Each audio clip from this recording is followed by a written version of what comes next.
Welcome back to our channel. Welcome back to our channel, my channel. This is my channel. Hello there everyone. So today I'm gonna take you with me to grab some coffee and we're going to discuss what I would have done differently if I were to start trading all over again. I had this beautiful conversation with a friend of mine where he asked me exactly that, and I thought this was such a great topic for a YouTube video. So here we are. The number one thing that I would change is just not talk about trading with my family and peers. I know that when we get into this new habit of doing something different, we want to announce it to the world. We want everybody to know. But guess what? This also comes with some drawdowns. Trading by default is a skill that we want to have in order to produce money.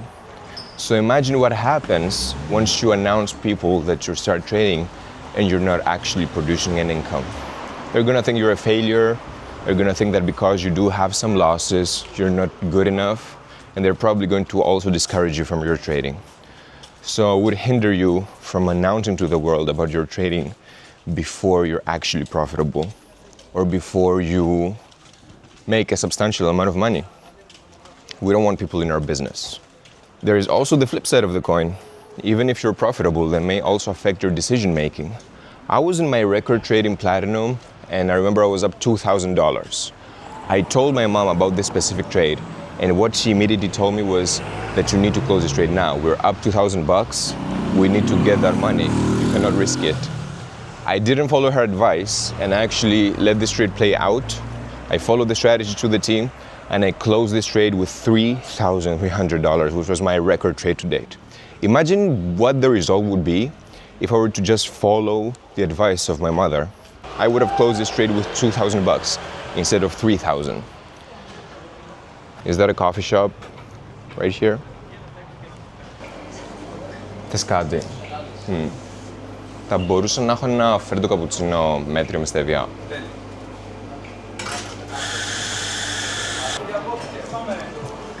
Με κάρτα.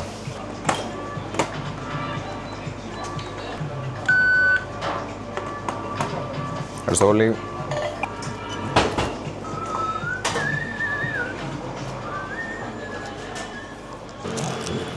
Topic number 2, which is not get overconfident, everyone. I know that there is going to be a point in your trading career where you're going to have an insane amount of wins as well. Not only losses, it's also going to be wins. You're going to be on this winning streak. You're going to feel just extremely invincible. And this is a really dangerous place in your trading career as well. Because this is the moment where you decide to go all in, especially if you're in a live account. For the most part, you're going to load up your live account with money, and just because you had 10 wins in a row, you're gonna start trading with bigger position sizes. But guess what? The winning streak will end, and at some point, you're gonna encounter a loss. You're gonna get humbled really quick, real fast.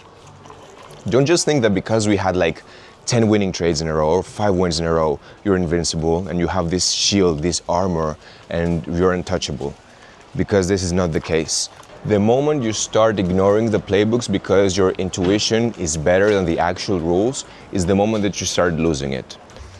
Topic number 3, the third topic. So the third topic is you should definitely find a mentor. Most of you want to do things on your own, which is perfect.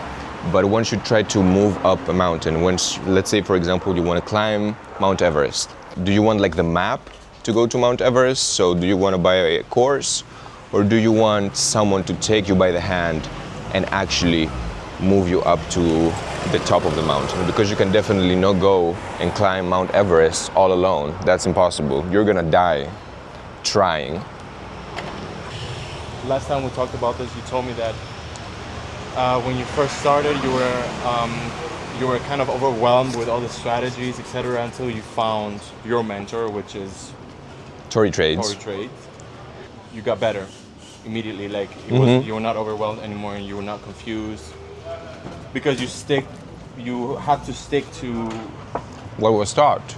Well, to one strategy, to one person teaching you their things that Obviously, she has a lot of experience. The way Tory trades is, I don't know, different than... It's approachable. Yes. It is fun. It is easy to follow. If you go ahead and type trading into Google, what you're gonna find is just 1,000 videos with people trying out 1,000 different indicators, just because there are 1,000 different strategies here. But what you gotta do is just do your research in the very beginning and find one person that is, number one, transparent, and what they show can be followed. We need a replicable system, and we definitely need someone transparent. In the very beginning, I was just watching a lot of YouTube videos. I got lost in the plethora of information that was out there, and someday Tori Trades popped into my feed. Within the first video, the first live stream that I saw from her, I realized that this is for me, just because what she was teaching was so easy to follow, and it made sense in my eyes. The way that trend lines are universal and are being respected by the price in every single market just made sense. And speaking of transparency,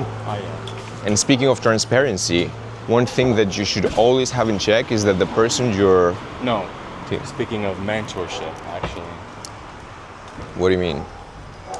Well, in the process of trying to find the right mentor, they might step into someone that is not a good mentor, that is a scammer, right? So, yeah. If someone on social media doesn't post their losses, doesn't post their broker statements, they're just flexing Lambos and selling courses, gonna be completely honest, I don't think this is a good fit. I just don't. So you wanna make sure that the person you're choosing, you can trust. You can trust with your whole freaking heart. Because if you don't trust the strategy and in the middle of learning it, you're like questioning yourself and questioning your mentor, questioning the system, it is just not gonna work. If you see someone online not being transparent, not talking about losses, can you really trust that person? Now, what scammers do is they just post wins all over again. Wins, wins, wins, wins. They never lose for some reason. Scammers never lose. They don't showcase a chart. They cannot break down a chart. They never discuss about their P&L. So I wouldn't trust a person like that. That's for sure. So overall, don't talk to non-trading people about trading. Number two, don't feel overconfident when you have a win or two. And number three, find a mentor that you can trust, avoid scammers as much as possible, and make sure that you find someone transparent. Cheers.